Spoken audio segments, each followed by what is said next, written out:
हे दही बघा ना, काय मस्त अगदी खरवस तयार व्हावं ना तसं असं घट्टसर दही जमा झालेलं आहे. पातेलं उलट केलं तरी सुद्धा दही खाली पडत नाहीये किंवा त्यामधून जरा सुद्धा पाणी गळत नाहीये.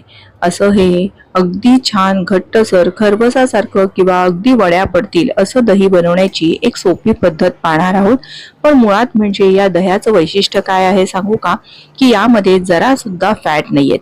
तर आज आपण दुधामधले फॅट विलग करून त्यानंतर त्यापासून हे दही जमा करणार आहोत. बघा, याला जरा सुद्धा पाणी सुटलं नाहीये. तर हे असं अजिबात पाणी न सुटणारं दही कसं तयार करायचं बरं.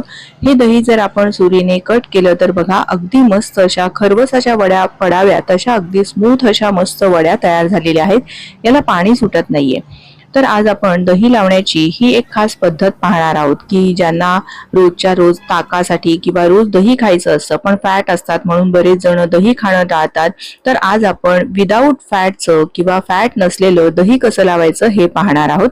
नमस्कार, मी प्रिया, तुमच्या सगळ्यांचं खूप खूप मनापासून स्वागत. इथे मी हे म्हशीचं दूध घेतलेलं आहे, साधारण 1 लिटर आहे आणि A2 मिल्क म्हणतात ना ती आहे. यामध्ये 6.5% म्हणजे 6.5% फॅट आहेत. तर हे हे दूध मी नेहमी रोजच्या वापरासाठी वापरत असते. तर आता इथे पातेलं किंचित असं ओलसर करून घेतलेलं आहे, म्हणजे तळाशी दूध अजिबात करपत नाही. आणि मग या पातेल्यामध्ये आपण हे घेतलेलं जे दूध आहे ते घालायचं. तुम्ही तर म्हणाल इथे तर भरपूर फॅट असलेलं तुम्ही फुल फॅट क्रीम म्हशीचं दूध घेतलेलं आहे आणि मग त्याचं कसं विदाऊट फॅटचं दही बनवताय. तर आता आपण इथे हे दूध आहे ना अगदी बारीक आचेवर मस्त असं मंद आचेवरती चांगलं उकळू द्यायचं आहे किंवा गरम होऊ द्यायचं आहे. जसं हे दूध गरम व्हायला लागतं तसं हे वर यायला लागतं आणि हे असं वर आलं की आपण नेहमी काय करतो, गॅस बंद करतो. पण असं न करता यामध्ये आपल्याला जी साय येईल ती ही अशी थोडीशी मोडायची आहे आणि ही आतल्या बाजूला अशी करून घ्यायची, की जेणेकरून दूध जे वर आलेलं असतं ते पुन्हा थोडंसं खाली बसतं. बघा, दूध असं खाली बसलेलं आहे आणि मग हे असंच अधेमध्ये हलवत हलवत चांगलं असं दणदणीत याला उकळी आणू द्यायची. उकळी आली म्हणजे काय होतं, यामधलं जे जास्तीचा पाण्याचा अंश आहे तो कमी होतो. जरी आपण किती नाही म्हणलं ना फुल फॅट क्रीम म्हशीचं असेल तरी सुद्धा त्यामध्ये बरंचसं पाणी असतं. त्यामुळे 5 ते 7 मिनिटं तरी चांगलं असं हे दूध उकळू द्यायचं आहे, की जेणेकरून यामधला जास्तीचा पाण्याचा अंश कमी होतो आणि त्यामुळे मग दह्याला पाणी सुटत नाही आणि मस्त असं घट्टसर वडीसारखं दही आपलं लागतं. आता मी हे चांगलं उकळू दिलं, गॅस बंद केला आणि झाकण ठेवून हे पूर्णतः थंड केलं. थंड झाल्यानंतर मी हे फ्रीज मध्ये साधारण एक 5 ते 6 तासासाठी ठेवलं होतं आणि त्यानंतर ही अशी मस्त जाडसर साय आलेली आहे. साय काढण्यासाठी मी इथे हा झारा वापरते नेहमी. या झाऱ्याने अशी चांगली खरवडून साय आपल्याला व्यवस्थित काढता येते आणि दूध सुद्धा जास्तीचं येत नाही. बघा काय मस्त अगदी जाडसर साय आलेली आहे. आणि फ्रीज मध्ये ठेवल्यामुळे काय होतं, तर सगळा जो साका असतो म्हणजे जे काही सगळं फॅट्स आहे ते बघा या साईला असं चिकटलेलं आहे. म्हणजे दुधामधलं सगळं फॅट आपण या पद्धतीने विलग करायचं. आपण नुसतं जर काउंटरवर किंवा ओट्यावर जर का हे दूध थंड व्हायला ठेवलं असतं ना तर इतकं फॅट हे जमा झालं नसतं. जर तुम्हाला सगळं फॅट विलग करायचं आहे तर या पद्धतीने थंड झाल्यानंतर फ्रीज मध्ये दूध ठेवणं गरजेचं आहे. आता यामधलं मी थोडंसं दूध वापरलेलं आहे म्हणून तुम्हाला हे पातेल्यात कमी दिसते आणि मग हे कोमट व्हायला ठेवून दिलेलं आहे. दूध कोमट होते तोवर आपण इथे हे मातीच्या भांड्यामध्ये दही कसं लावायचं ते पाहतोय. तर रोज जेव्हा आपण मातीचं भांड दहीसाठी वापरत असतो त्यावेळेस ते घासणं कसं शक्य होत नाही, कारण जर साबण लावलं तर त्याचा वास सगळा या दहीला लागू शकतो किंवा मातीचं भांड कधीही साबणाने घासायचं नसतं. म्हणून आपण जसं लहान मुलांच्या बॉटल्स कशा दुधाच्या पाण्यामध्ये उकळतो त्या पद्धतीने हे मडकं असं उकळवायचं आहे किंवा मग त्यामध्ये उकळतं पाणी घालायचं आणि नारळाची शेंडी किंवा एखादी प्लास्टिकची घासणी असेल त्याच्याने हे आपल्याला घासून घ्यायचं आहे. आणि जर तुमच्याकडे मातीचं भांड नसेल तर स्टीलच्या भांड्यात सुद्धा आपल्या दही लावता येतं किंवा तुमचं कुठलं भांड काचेचं असेल ते सुद्धा वापरलं तरीही चालेल.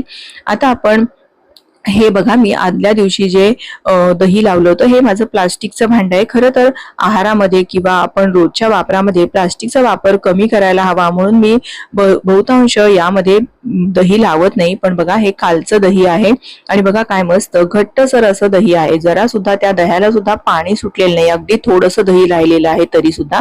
आता यातलं 1 लिटर दूध आहे म्हणून 1 चमचाभर इतकं मी दही घेतलेलं आहे. मातीचं भांड थोडं मोठं आहे म्हणून त्याला जास्तीचं दही घेतलं आणि थोडं आपलं स्टीलचं भांड छोटं आहे म्हणून त्याला कमी दही मी विरजणासाठी ठेवलेलं आहे. आता हे विरजण सगळं चांगलं असं या कडेला असं लावून घ्यायचं आहे की जेणेकरून सगळीकडे व्यवस्थित लागलं की गुठळ्या सुद्धा मोडल्या जातात आणि ना व्यवस्थित दही सुद्धा लागतं.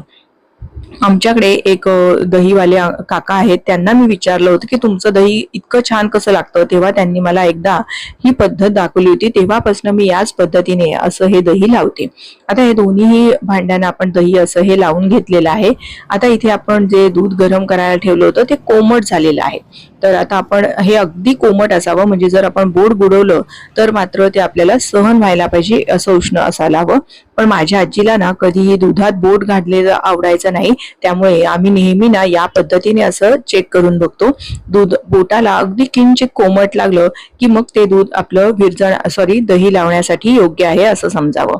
दुधामध्ये बोट बुडवणं बऱ्याच जणांना आवडत नाही, किंवा घरात जर कोणी वयोवृद्ध असेल, ज्येष्ठ मंडळी असतील, त्यांना तर दुधात बोट वगैरे घातलेलं अजिबात आवडत नाही. त्यामुळे या पद्धतीने तुम्ही असं चेक करू शकता. आणि मग त्यानंतर हे असं दोन्हीही भांड्यांमध्ये दही मी लावून घेतलेलं आहे. आता हे चांगलं असं हलवून घ्यायचं की जेणेकरून ना सगळीकडे एकसारखं हे दह्याचं विरजण पसरेल. आणि हे कडेला लावलेलं जे असेल ना ते सुद्धा हे असं आपण हलवून घ्यायचं, म्हणजे व्यवस्थित मस्त असं घट्टसर दही आपलं लागतं. जर तुमचं दही गोड असेल ना तर मग मात्र थोडंसं जास्तीचं दही, 1 लिटर दुधासाठी 2 चमचे दही सुद्धा लावावं लागेल. पण मी घेतलेलं हे दही बऱ्यापैकी आंबट होतं, त्यामुळे मी 1च चमचा इथे वापरलेला आहे. आता हे दोन्ही मिश्रण असं हलवून झाल्यानंतर एकसारखं सगळीकडे चांगलं मिनिटभर हलवून घेतलेलं आहे. त्यानंतर यावर झाकण ठेवायचं. आणि आता गरमी आहे त्यामुळे 5 ते 6 तासात दही लागतं. दही लागलं की मग ही दोन्ही भांडी आपल्याला फ्रीजमध्ये ठेवायची, म्हणजे दही आंबट होत नाही. आणि मुळात म्हणजे ना आता ही दही लागण्याची जी प्रक्रिया चालू असते त्यावेळेस आपल्याला जरा सुद्धा सारखं झाकण उघडून बघायचं नाहीये. जिथे आपण सारखा हात लावणार नाही अशा ठिकाणी ही दोन्ही भांडी ठेवून द्यायची. आता मी तुम्हाला हे एक साधारण 7 ते 8 तासानंतर दाखवतीये. बघा, 5 ते 6 तासानंतर मी हे भांडं फ्रीजमध्ये उचलून ठेवलं होतं, कारण 5.5 ते 6 तासामध्ये दही व्यवस्थित लागलं, कारण आता उन्हाळा आहे. आणि हे भांडं बघा मी उपडं करते तरी सुद्धा जरा सुद्धा दही खाली पडलं नाही. अजिबात पाणी न सुटलेलं मस्त असं अगदी खरवस असावा तसं हे आपलं दही बनवून तयार झालेलं आहे.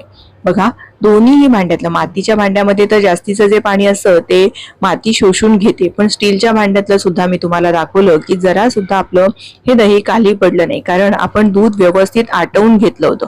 आणि हे जे दही आहे ना ते दही आपल्याला रोजच्या आहारामध्ये घ्यायला, किंवा ज्यांना वेट लॉस करायचंय, ज्यांना स्वतःची बॉडी हायड्रेट ठेवण्यासाठी ताक प्यायचं आहे, अशांसाठी खूप फायदेशीर आहे. कारण फॅटवालं दही जर आपण त्याचं ताक केलं तर मग मात्र आपल्या शरीरातले फॅट्स वाढू शकतात. पण या प्रोसिजरमध्ये आपण फॅट सगळे बाजूला केलेले आहेत, पण दुधामध्ये असलेले कॅल्शियम किंवा प्रोटीन यामध्ये तसेच शिल्लक आहेत. त्यामुळे हे दही जे आहे ना हे फॅट्स ज्यांना नको आहे त्यांच्यासाठी खूप फायदेशीर आहे, ताक बनवण्यासाठी फायदेशीर आहे.